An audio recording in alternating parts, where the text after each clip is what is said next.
What's going on, guys? Welcome to the Only Football channel.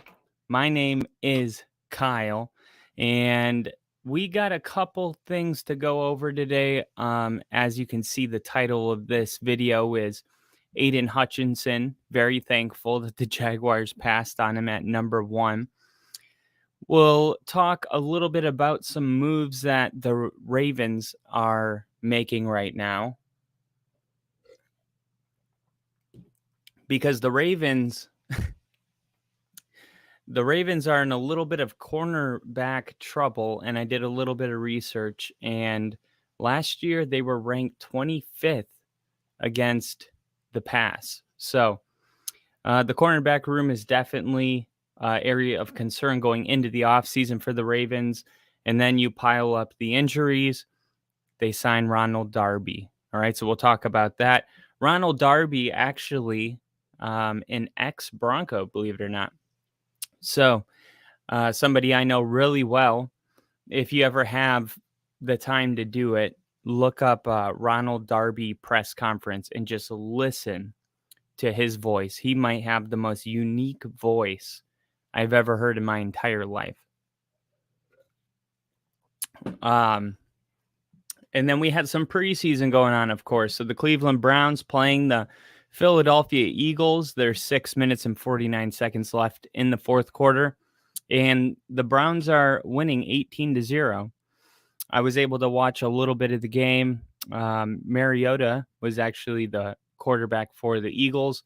That's going to be Jalen Hurts' backup, which you know if you watched quarterback, because he got the call in Hawaii. And they were like, we're moving again. And moving away from Hawaii is probably like the worst move ever.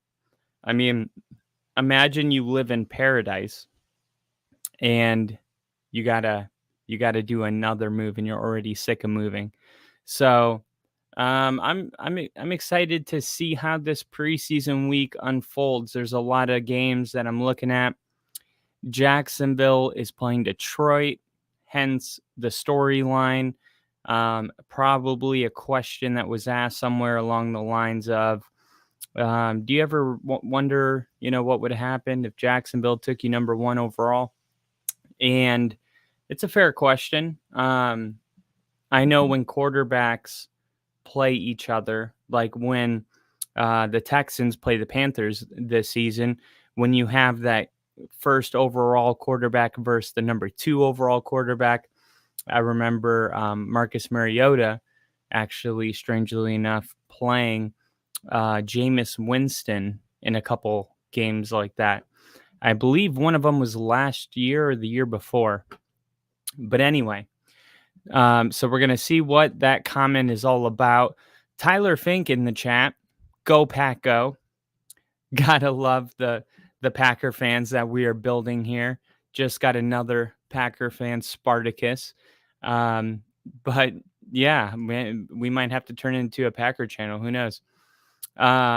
So the actual comments that Aiden Hutchinson said was that he was very thankful that the Jaguars passed on him at number 1 overall. And some players keep lists of teams that passed on them in the draft and use it for motivation. We've seen this before when it comes to people hanging up stuff in their locker. Just always having that to look at, that constant reminder, underdog mentality. And that's not the case at all for Michigan's Heisman Trophy winner, Aidan Hutchinson, who was also the Rookie of the Year last season. His exact words were, nope, I do not harbor anything. Was the question, do you harbor anything? He said, nope. I'm happy to be here. Very thankful, very thankful. I mean it. It all worked out. It was divine timing. The way things went was the way it was all supposed to go. Walker might have more guaranteed money on his rookie contract, 37.4 to Hutchinson's 35.7. But Hutchinson said this week that he was actually hoping to slide to the number 2 and at the home state Lions. I have no idea what that means, hoping to slide to number 2. Okay. He was hoping that he would slide to number 2. So the whole draft process, he wanted the Lions to pick him from the beginning. Obviously, like I said, he played in Michigan, so this was kind of Kenny Pickett in Pittsburgh type of situation over here. So Hutchinson, man, I'm just happy to hear that he feels like he's where he's supposed to be, because a lot of times, you got teams like Miami and Chicago and LA and New York, and sometimes the Buffaloes and the Clevelands and the Green Bay and the Detroits, right? The kind of the middle class, the blue collar states don't get a lot of love, and rarely do you see somebody coming right out of college, and they find out they got to go to Detroit, and they're like, this is nowhere else in the world I'd rather be. To me, that is like a really fortunate thing for both people. And if I'm a Lions fan, it gives me hope that Aiden Hutchinson is going to be playing with the Lions for the long haul. This is a long-term contract, so pretty cool. Making sure that my computer just plugged in. Sweet, it did. So that game's going to come up. There was actually not a ton of news today. Like, I mentioned we would talk about the Ravens signing cornerback Ronald Darby following loss of Marlon Humphrey to a foot injury. And like I said, last year, the Ravens were ranked 25th. That's only 7 spots from being last. They really needed to make defensive back a focal point going into the offseason. And there was an injury to Rocky Sin, who is battling for the nickel position. And then there was another injury to, it was not Marlon Humphrey. It was, let me see if I have their depth chart right here. Okay, here we go. That's offense. Demarion Williams. So Demarion Williams is also dealing with an injury. So they're really banged up right now. Marlon Humphrey, Demarion Williams, and Rockieson. That's their 1 and their 2 cover corners, and then their nickel is hurt. And Kyle Hamilton was playing a lot of that nickel position, and this year he's going to step back into more of a pure safety role. I'm expecting Kyle Hamilton he might be considered the best safety in the NFL. I mean, Derwin James is going to have something to say about it. But I was going to say Justin Simmons, but you guys will call me a homer, but he does have the most interceptions since taking over for active safeties right now. But it's going to take some veteran leadership to last the storm, because as far as Demarion Williams, they're saying he's expected to miss week 2, the game against the Bengals. So the Ravens, in a crucial early game, are already going to be missing Demarion Williams. He had ankle surgery, and upon further evaluation, they saw that the bone was actually cracked where the screw was placed. So now they need to place another screw. So it wasn't supposed to be that long of an injury. While Rocky Sin, his injury was about 15 days ago. And he was actually feared to have done something serious, MCL, significant knee injury. And it turned out that the MRIs were all good, and he didn't tear anything. In fact, he is expected to start getting some reps again soon. But absolutely, I mean, Rocky Sin, he's 28 years old, I believe, maybe 27, 28. But still, Ronald Darby, he's been around. He's going to be solid for them.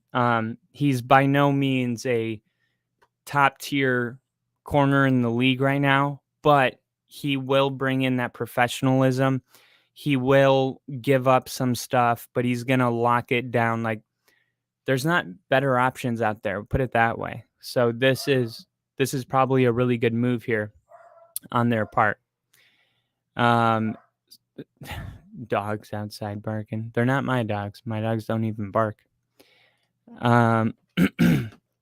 Dalvin Cook. You know the NFL didn't have much to talk about today. When you look over, we got Liam Wolf in the chat. What is going on, Liam? Happy to have you in here. He said there's a thunderstorm that might hit me, and it has a tornado possible tag. Well, I hope everything's all right. Still got internet connection, so that's a positive, right? Hopefully, we can keep you entertained and happy here, so you don't have to focus on the storm. So I was saying, though, the NFL has had a slow day when Dalvin Cook, running back group, this is a direct quote, Jets running back group, Dalvin Cook said, could be something special. In quotations, could be something special. It's like, are you serious? Is that really a story? That a top 5 running back joining another very capable running back think that they could be special? Duh. I mean, every running back duo is supposed to say this. Not in a way that I mean like they're saying it, but it's not true. Like, if you don't believe this, you shouldn't even be on the field, because that means you're not bought in.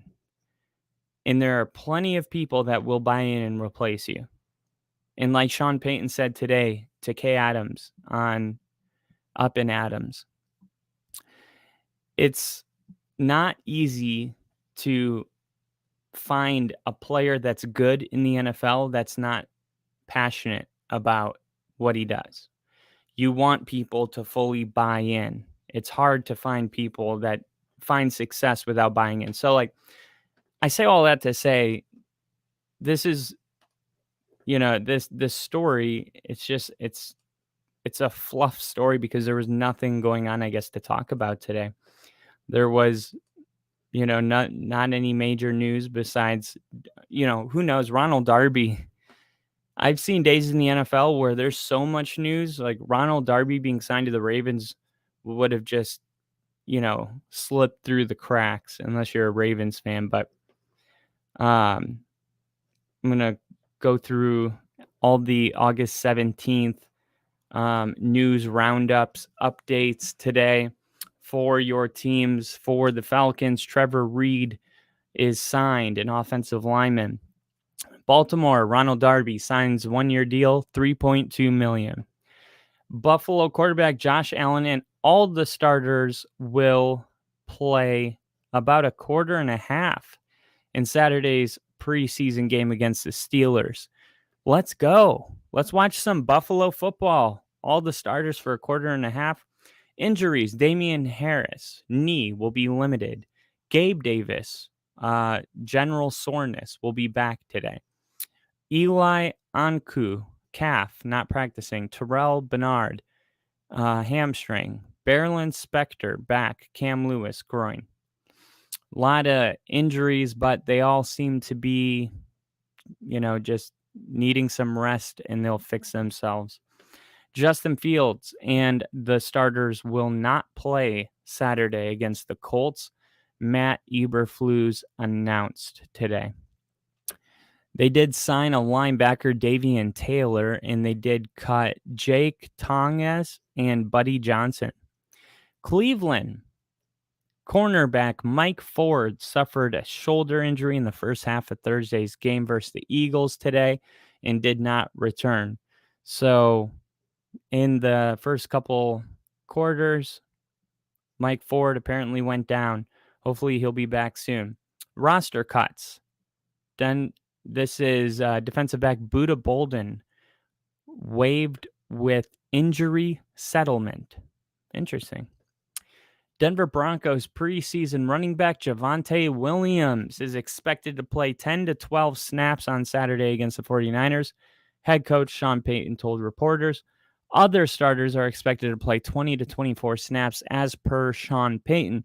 I heard that press conference or post-practice press conference, and I heard Javonte Williams, I heard him say it would be nice to get him in for at least, 3-4 plays. So now I'm hearing 10, 12 snaps, all right. I'm going to have to go back and listen to it, but I hope you're right.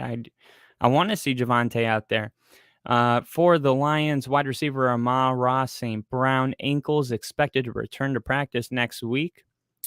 Dan Campbell told reporters today, and Jameson Williams, the wide receiver, has a hamstring injury, and he could miss the rest of preseason, Campbell said. So hopefully Jameson Williams gets back in time for that Week 1 game. For the Green Bay Packers, David Bagatari, offensive tackle. He's been limited for maintenance reasons, and he will practice today. C.J. Stroud will start Saturday's preseason contest versus the Dolphins, DeMeco Ryans announced. Ashton Dolan, wide receiver for the Colts, was placed on IR. He suffered a torn ACL in Wednesday's practice yesterday. I'm sorry to hear that. Tight end LaMichael Petway waived for injury settlements, and Michael Tutsi waived with an injury settlement. Tyler Adams, wide receiver, was signed. So a lot going on in Indy. I've never, ever yawned. And that one was deep. Like, deep. Oh, wow. My body needed that. Kansas City Chiefs, Andy Reid told reporters that the starters will play for the first half of Saturday's game against the Cardinals. Mahomes, however, and some others are expected to play less. So James Palmer's reporting that. NFL Network's James Palmer actually has been making an appearance on the DNVR podcast with the boys at the DNVR bar in downtown Denver because James Palmer's over the Broncos. So cool to see James Palmer sending out little signals from Missouri. Miami Dolphins left tackle Teron Armstead texted NFL Network's Cameron Wolfe that he should be good following an injury scare where he was carted off the field after suffering an apparent leg injury. And the Giants, Anthony Barr, linebacker, visited with the team. No deal is imminent, but Ian Rappaport reported that he recently visited with the Saints as well. Breece Hall made his official return to practice after being activated from the PUP list this week. Good. Happy to see Breece Hall out there, especially after the Dalvin Cook comments. We could be special. I think they are special. So, of course, they're going to be special, but only if they're healthy. And Dalvin Cook, he's got some, let's say, injury concerns. Cook will wear number 33 with the Jets, a number he wore in his first 5 years with Minnesota. We've seen a lot of players switching teams and switching their numbers, been part of that. Who can I think of as an example? Somebody that had a number for a long time and then came to a new team and changed their number. Aaron Rodgers. He was wearing 12 and he moved to 8. But I don't think the Jets have any legends with 33 retired. So we'll leave it be. Philly, Tyree Cleveland. This was a wide receiver that the Broncos picked in the 7th round out of the University of Florida. Happy to see him out there. Unfortunately, he has a neck injury. He came down awkwardly on his head and neck area during, the third quarter of Thursday's preseason game. So this just happened. If I would have known Tyree Cleveland was on the field, I would have been even more interested. Hassan Reddick, outside linebackers, having surgery to address a thumb injury. Nolan Smith suffered a shoulder in the first half of Thursday's game, and McPherson, cornerback Zach McPherson, suffered an ankle injury and was carted off to the sidelines. Pittsburgh Steelers wide receiver Jamarcus Bradley was waived with injury settlement. San Francisco preseason news. Head coach Kyle Shanahan told KNBR that quarterback Brock Purdy in the starting offense might play a series or two on Saturday against the Denver Broncos. I hope he does all right, but doesn't score points. I hope he does enough to command the offense. He reminds everyone who he is, kind of a deal. But ultimately, the wide receiver fumbles it before he scores or something like that. Kenneth Walker for the Seattle Seahawks, the third, was a full participant in Wednesday's practice. He was dealing with a groin injury, so good thing he's back out there. And the number one cornerback in this year's NFL draft out of the University of Illinois, cornerback Devin Witherspoon, has a hamstring injury. He may be able to do more on the field next week. That is definitely not very concerning sounding. Sounds like he's going to be all right if it's he should be out there next week. And Tampa Bay, Russell Gage. Russell Gage was a long time the wide receiver number 3 with what's his name? Julio Jones and Calvin Ridley. Russell Gage was the number 3. Now he's with Tampa. I expected him to have a breakout year with Tom Brady last year, but I didn't expect everything in Tampa was kind of weird last year with the coaching, all of it. But Russell Gage, wide receiver, suffered a torn. You know what I just thought of? Everybody's been saying oh, Tom Brady, he's coming back. He's not going to retire like that, getting blown out against the Cowboys. I just thought maybe the exact opposite is true. Maybe winning a Super Bowl is too high of a place to end your career. Maybe, if you win the jackpot at the casino, everybody says they win the jackpot, they will immediately walk out the door. But if you've been to a casino, you know that it's not true. People win the jackpot. They start dividing their money. This is safe. I'm not going to bet with that. That's double of what I came in with. This is my gambling money. And then once that goes down, it's well, I guess I had 3 times. I'll just go down to double what I made. People don't know when to leave. And I think sometimes for somebody that was as addicted to football as a gambler is to Jack Black, Tom Brady maybe needed the turmoil that happened in Tampa last season for him to walk away from football. Maybe he needed to lose half his money on the table. I never really considered that. Anyway, Russell Gage suffered a torn patellar. It's just a weird word. It's peculiar. Patellar tendon in Wednesday's practice and is out for the 2023 season. Coach Todd Bowles confirmed that to reporters. Todd Bowles in an interesting position. We mentioned the coaching thing that happened with Bruce Arians, and did Tom Brady say he wanted Bruce Arians to step away or I'll come back if he doesn't coach? But then we saw Bruce Arians win the Super Bowl, and then we saw Todd Bowles. It was not good last year. I think people aren't really talking about it, but Todd Bowles is playing for his season right now. Imagine he has a terrible year. They have the number 1 pick in the draft, top 5. They got a deep quarterback draft. What do you think they're going to do? Draft a new quarterback and hand him off to Todd Bowles? No, they're going to want a clean slate. It's going to be, here's a new uniform. We're officially past the Tom Brady era. This is a buffer year. But Todd Bowles has got to treat it serious or he won't be here. Will Levis, quarterback, left Thursday's practice early to consult with the training staff due to an undisclosed issue. Mike Vrabel told reporters his status for Saturday's preseason game against the Vikings is to be determined. 1 second.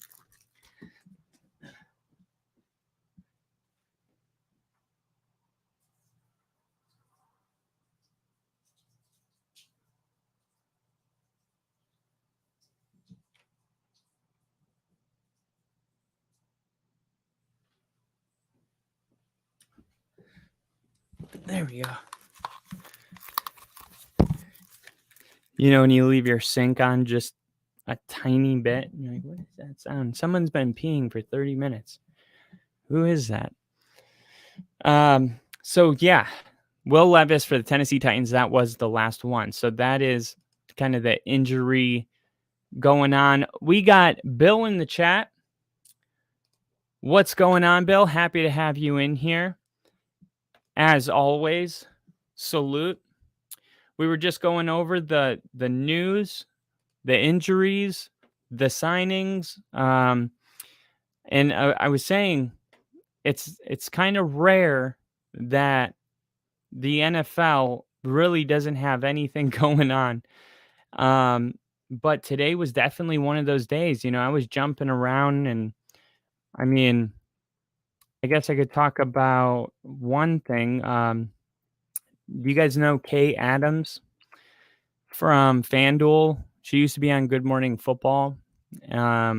She actually interviewed Sean Payton, and whenever them two get together, I guess they like go way back. She can get him to talk about things like, for instance, Russell Wilson showed up and he looked like he lost weight.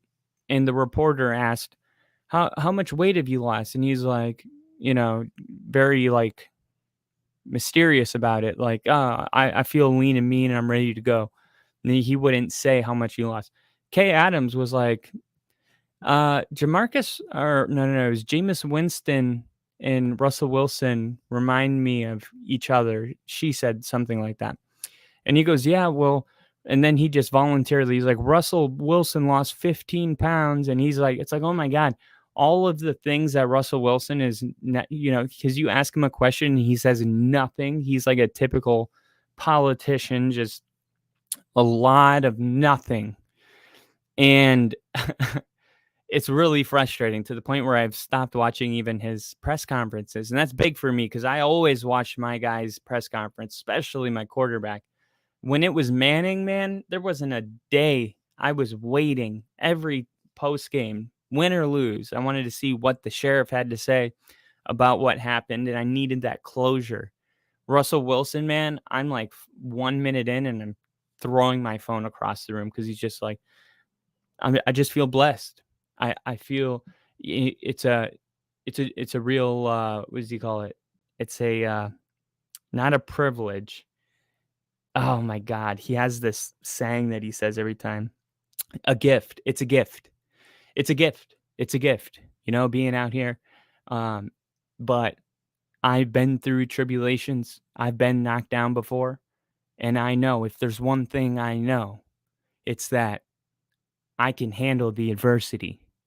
I will get back up. And you're just like, are we at like the climax of a 90s sports movie? Like, what are we doing, dude? What was that read? What did you see? Like, I want some practical information. Like, when you threw that interception, what were you thinking? You know, it's like, oh, I saw Judy going down the slant. I saw the corner bite on it. I didn't think he was going to be able to react that fast. That's on me. That's all I want. You know what I mean? Just like something like that. So anyway, I was watching it. It was actually on YouTube. And it was cool. The questions were funny. They were trivia questions. It's only 20 minutes long, but it was a blast.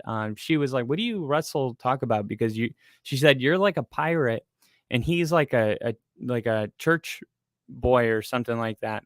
And she's like, do you have a swear jar now that you got to keep? Like, And he's like, no, we talk all the time. And she's like, what do you guys talk about? And he's like, our mutual interest. And she's like, what mutual interest do you guys have? And he's like, you could tell he was like, I can't think of anything. And he went, family. We talk about family. And then he changed the subject. And I was like, oh my God, they really aren't out there talking about, life. They're just, it's like when you ask somebody that only thinks about football all day, what else do they do? It's like there's not much left, like it's called being dedicated to your craft. And they both are very alike in that way, where they, like, you say what you want about Russ, nobody apparently works harder than Russ on the field and off the field. So, I mean, it's not translating to success, but he's doing all the right things that he needs to do in order to succeed. And at the end of the day, like, that's all you can ask for. Like, if somebody's doing all the right things and the effort is there and the product is just not there, it's like, okay, I can deal with that. You know what I mean? But what I can't deal with is somebody that's just like lazy, doesn't want to watch film. It's like, dude, you know how many people would cut off their entire ball sack just to be in your shoes for a day, and you can't watch some tape? I'm sorry, but that bothers me. That I feel like that's a very, like, almost it's a privileged mentality to assume that, to take that opportunity for granted, to be in the frickin' L, man. That's all I wanted to be when I was a kid, to be completely honest. I didn't care about school. I only cared about the NFL. And it didn't help that my dad's coworker's brother was in the NFL, because it made it seem like it would, like, at my young age, it made it feel like it's like just a career path that people take. It wasn't until I got older where I was like, oh my God, like 1% of 1% of 1% of 1%. It's like there's 52 men on a team and there's only 32. And every other football league in the world is inferior. So, I mean, anyway, yeah, go ahead and give that a watch. That was a total rabbit trail, but I mean, we're getting to know each other. And speaking of getting to know each other, the episodes that I'm going to be doing on my channel as well, I'm going to make a point of emphasis to start off by just, I don't want to say being open, because I'm not really closed about things, in my opinion, but you know, there's a lot of stuff that I would like to discuss, just as a channel, just as, like, just to put my fingerprint on this channel.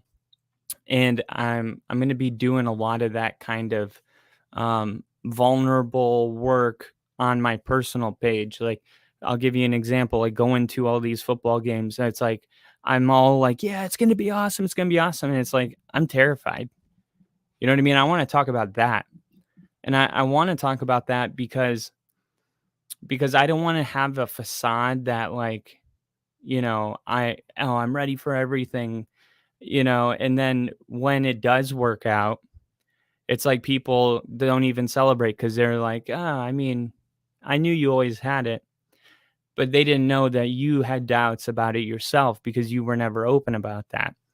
And I feel like, as far as this channel is and how we have a core select with, like, Bill and Jinja and Liam and Tyler Fink, and I feel like my core people deserve to know that stuff. You know what I mean? That's what makes you a day one. Like, that's what makes you somebody that's, like, been with somebody from the beginning, is like, no, I didn't. I actually watched a person, go on this journey to getting, more and more fans and more, subscribers and stuff like that. But you watch, it's no different than when I watched Von Miller go from a rookie to 30 years old. I watched a young man become a man in front of my eyes, and that's how channels are, to be honest. Like, if you guys watch this channel for 10 years, and who knows what it could become in 10 years, but you will remember this conversation. And there's only one person in the views right now, and that's Bill. And you know what I mean? That might be cool 10 years from now. There might be only one person subscribed to a channel with hundreds of thousands of subscribers that even knows, going into this season that I was nervous. I was scared. I didn't know how it was going to go. I didn't know who to interview. I didn't know, do you just walk up to people? Like, it's like, there's a lot that goes into it, to make it happen. So I'm really excited about that. And I'm hoping that we're gonna just absolutely crush it. There's gonna be some lessons learned. And things that could have been done better. But for the most part, I think as long as we just bring our passion, you know what I mean, and I got the support from you guys, I think everything's gonna be all right. So I was thinking about that today when I was actually cleaning up my room, and I was like, you know what? I want to mention that on the podcast today, and also give you kind of a sneak preview on to what my personal channel it would be more like. And Bill said, always try to show up. We'll have to bill when the plumber gets here, those pipes backed up. No worries at all, man. Actually, there's no more news to talk about today. So we're going to be doing some streaming. I'm super excited about that. Tomorrow, I'm supposed to get a microphone holder. It clips into the desk and it kind of comes out, and I can move it around and stuff like that. That's going to be awesome because I have a Garth Brooks book holding my microphone. You know what, though? Part of me has always secretly kind of hoped that you guys would see it. But yeah, so we're going to be doing some live streams, and it's going to be awesome because hopefully the new thing will be here. It's a slow build, but we're going to do it together. If you want to join this show, you can follow me at FTBL ONLY PODCAST, Only Football Podcast, and you can follow me on my Facebook, and not just me, the whole entire Star 6 Media. You can check out the EA Sports channel. You can check 3 Up and 3 Down, the hockey channel. I mean, everything Chicago, if you're listening over there from Illinois. There's a lot of different channels to check out. And then, of course, all the content that, oh, man, I wanted to start tweeting before I go live. From now on, we're going to be making it my mission to send out a tweet before we go live, just so that everybody knows when I'm going live. That makes sense. I'm not even giving people an opportunity to come in here. That's on me. So we're going to be sending out those tweets. It's going to be awesome. So thank you guys for coming in here today, and I will see you guys tomorrow hold on, before I do the whole see ya thing. Tomorrow we got the Giants and the Panthers. That's right. And then we got the Bengals and the Falcons. That's it. So we got 2 games tomorrow, and it's not a double header because one starts at 4 p.m. my time, 7 p.m. Eastern time, and 4:30 my time. So they're going to be kind of going on at the same time. But luckily, when one goes to halftime, the other will, well, yeah. So when the Giants game goes to halftime, the Atlanta-Cincinnati game will be on. So that's kind of cool. Hopefully it stays in a sequence where both games don't go on the same commercial rhythms. That's the worst, when you're going between games and somehow, like at one point in the game, it's perfect. Every time you switch, it's like, oh, it's amazing. And then all of a sudden, it's not as good. And then all of a sudden, it's like you watch one and you go to the other when that goes to commercial and that one's going to commercial, and you get on the opposite side of it and you're like, oh my God, and you missed the whole other game. That's why you got to get 2 TVs. By the way, we're going to be streaming Madden tomorrow. So that's going to be friggin' awesome. I've been looking into how to get that done. Just bring in more football fans, right? I mean, if somebody's going to care enough about football to watch somebody on Twitch play the new Madden, then maybe this channel's for them. willing to open up new avenues to widen our reach. So yeah, tomorrow's going to be a good time. If you guys want to be here for that, that'll probably be going on around 1 p.m. West Coast time. Liam said, the storm, I think, just knocked out power, but we have a generator. Glad to hear that. Hopefully that, well, no, I mean, not glad to hear that. I'm glad to hear that you have a generator. But yeah, definitely keep us in the know and how you're doing. Like Bill said, hope everything's okay for you. So thank you, Liam, for coming in here. And I hope that you stay safe today. Make sure, you're keeping up with the updates and stuff like that. And hopefully I'll see everybody here tomorrow for some Madden streams and for some real NFL preseason football. Until then, have a good night, guys.